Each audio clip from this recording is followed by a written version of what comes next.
time for your Arizona State news. Reported objectively, down the middle, with no agendas. Welcome back to your breath of fresh air. This is the update.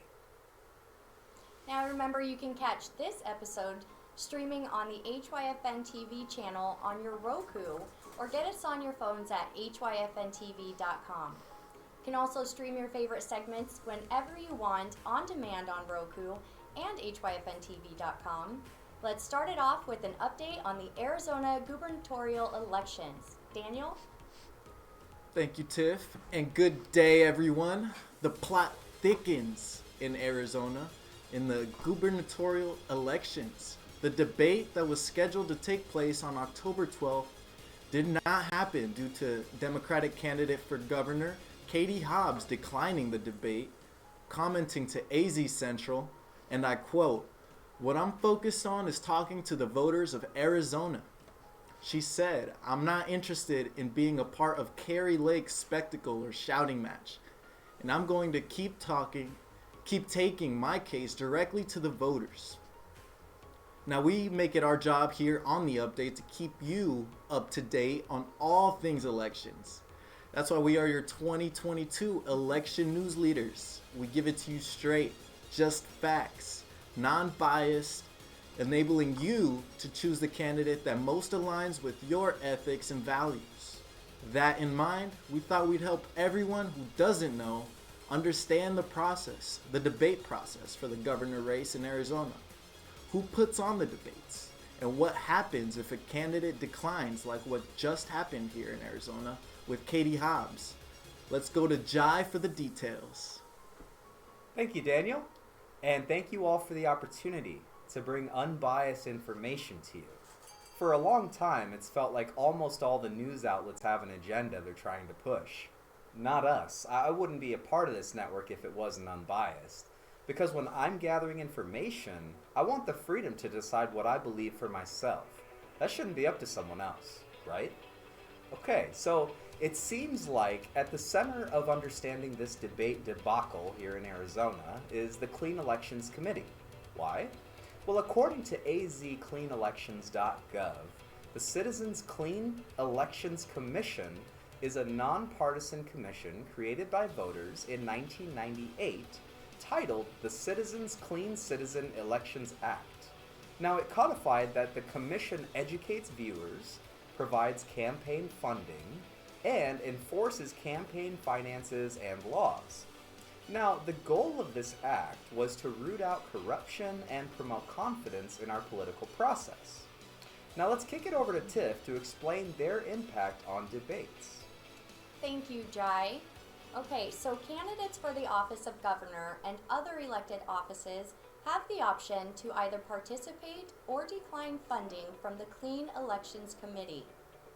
Now, if a candidate participates, the committee places limitations on the amounts of contributions that can be made to these participating candidate campaigns. Here are these contribution limits according to azcleanelections.gov. Now, as you can see, the types of entities that can contribute include individuals, partnerships, candidate committees, non-mega PACs, mega PACs, and political parties with non-union funds.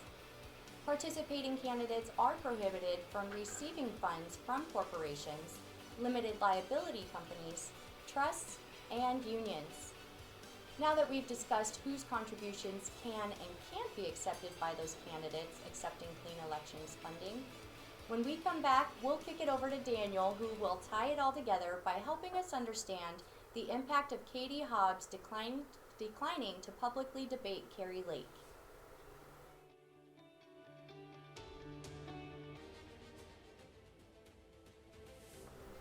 Welcome back, guys. So with everything said, neither Kari Lake nor Katie Hobbs are participating to receive Clean Elections funding. Therefore, neither of them is actually required to participate in the televised debates. PBS, or Public Broadcasting Service, which is funded by Arizona tax dollars, has televised all of the presidential debates since 1960. and televises most debates for elected offices in the nation. PBS operates out of Arizona State University as a public service. Their mission, according to PBS.org, is a membership organization that is in partnership with its member stations, serves the American public with programming and services of the highest quality, using media to educate, inspire, entertain, and express a diversity of perspectives. PBS empowers individuals to achieve their potential and strengthen the social, democratic, and cultural health of the U.S. And they partner up with the Citizens Clean Election Committee to host a series of debates. Here's how that plays out. Kari Lake accepted the invitation to debate. Hobbs did not. PBS scheduled Kari Lake for a 30-minute sit-down, as is customary when only one candidate agrees to the debates. In an unexpected turn of events, however, they also offered the same to Hobbs after the Clean Elections Commission denied Hobbs' request for separate interviews in lieu of the debates. Once the Clean Elections Committee learned about PBS offering Hobbs the interview, even though she declined the debates, they withdrew from the event. According to a tweet by the commission, they had a long-standing, agreed-upon shared practice of not offering a candidate that 30-minute interview if they declined the debate. In the tweet, the CEC wrote, "Given today's events and the need to obtain additional information regarding the last-minute developments, the Commission will postpone tonight's Q&A on Arizona PBS and will identify a new venue, partner, and date when the interview will be broadcast." Now, Kari Lake's interview has been canceled, and she publicly did speak out against the move by the Walter Cronkite School of Journalism and PBS. And I guess we'll see if and when Arizona voters get to hear these candidates share their views. Otherwise, we may have a little more research on our plates come November 8th. Back to you, Tiff. Thank you, Daniel. That was really educational, and I agree. It's getting really interesting as we near November elections. And on that note, students, parents, everybody, remember to go out and register to vote. If you are 18 or older, you have the right, better yet, the privilege of voting. And yes, your vote does count. Whoever is voted for will have an impact on and direct legislation. You can count on us here on the update for all of your election news, as we are your 2022 election coverage news leaders, giving you just the facts. After the break, we'll catch up with you on the most recent developments in Arizona pertaining to one of the hottest button topics in current elections and beyond, abortion law. See you in a few.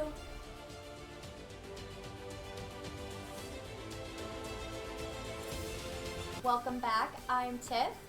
And now that we've caught up on the race for governor here in Arizona, let's take a look at the latest updates with abortion laws here in the state. Now, the Phoenix City Council voted on October 11th, 6 votes to 2 in favor of officially opposing the United States Supreme Court decision to overturn Roe v. Wade, and for Phoenix police to assign the lowest possible priority to all calls pertaining to abortion law violations. You might remember in a recent decision in a landmark case, Dobbs v. Jackson, Women's Health Organization, the Supreme Court decided to grant abortion rights to the states, meanwhile stating that the Constitution does not explicitly grant anyone abortion rights. Now, whether we agree or disagree is not for us here to say. We simply desire to share the facts so you can decide for yourself. Now, the October 11th vote also made sure to speak against the original Arizona abortion law created in 1864 that was reinstated back into law back in September. Now, technically speaking, in Arizona, abortions are illegal after 15 weeks of pregnancy. But along with these votes to deprioritize these laws, the original law being put on pause, and several other cities following suit, such as Tucson passing a similar response, the Supreme Court's ruling may not trickle down. Kate Gallego had this comment: "The people of Phoenix share a core value, the right to make their own personal decisions. Today, the Phoenix City Council and I honored that by passing a resolution declaring opposition to the Supreme Court decision in Dobbs v. Jackson, criminalizing abortion. With this resolution, the investigation of medical personnel providing abortion services is deprioritized. I will not criminalize people for doing their jobs. Instead, I ask Phoenix PD to focus on greater areas of need, such as gun violence. The city's legal team agrees that Phoenix is well within its bounds and has a right to take action. I stand with my fellow council members who support the constitutional rights of pregnant residents, including access to reproductive health care, in a 3-part Twitter thread. You're watching The Update, where we bring you all the updates regarding state laws and what we Arizonans can expect in our backyard. Now we'll be right back after a short commercial break with a feel-good story about the boys in blue.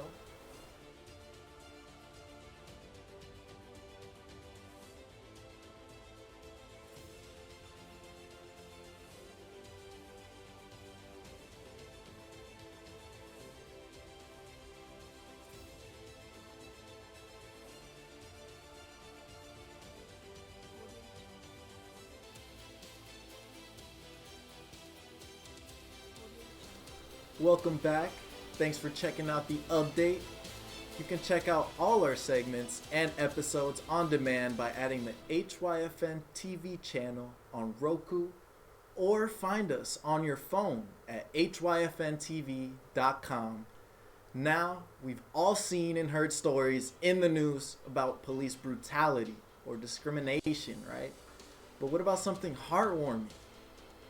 It was September 28th, a sunny day in Phoenix at Emerson School in Central Phoenix, when police showed up in a new ice cream truck called Cool Treats 1.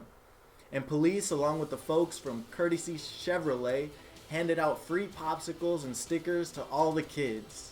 According to the story on Channel 12 News, Emerson principal Nicholas Lodato said, "I've been asking them what their interactions with police officers have been. All of them can tell you a different story. I think to have a positive interaction like this with the officers at a moment like this, to build partnerships, to build community, is really important. It's definitely not what we're used to seeing in the news every day, right? Hopefully the kids got to see the police in a positive light. Shout out to all the folks being good role models for the kids. Now let's go to Jai, who has a story that might help us be more careful around the holidays. Jai? Wow, that was an excellent story indeed. Thank you, Daniel. Now, we've been staying up on the battle against fentanyl, the ghost drug that's responsible for so many recent overdoses, especially in the younger generations. Now, it seems as though the newest way the dealers are trying to distribute it is in tamales. On October 13th, Arizona Border Patrol agents seized 2,100 fentanyl pills hidden in tamales. Apparently, a bag of them inside each tamale. Now, according to Fox, many of the pills are sporting a new rainbow color to attract younger buyers for their bright, colorful appearance. Fentanyl is the leading cause of death for those between 15 and 44 years old, and being so close to the border, Arizonans are that much closer to the risk. Let's all please be diligent in being aware of our surroundings and notifying authorities if we see suspicious activity, especially around children. Reporting live for HYFNTV. Back to you, Tiff. Thank you, Jai, for that info. And now, since we're coming up on the November 8th elections quite quickly, let's look at one more new piece of legislation that will be decided at the polls. Prop 130 is a proposition to restore property tax exemptions for military veterans. The previous law only gave this exemption to Arizona residents who entered the military after already resigning in Arizona. Well, the new proposition also hopes to include military widows, widowers, and those with disabilities. An uplifting, hopeful story. Very nice. Hopefully that goes through. Back to you, Jai. Thank you, Tiff. Thank you, Daniel. And thank you to all of you for watching the update. Keep it here Mondays, Wednesdays, and Fridays as we keep you up to date on all the news in Arizona and around the world.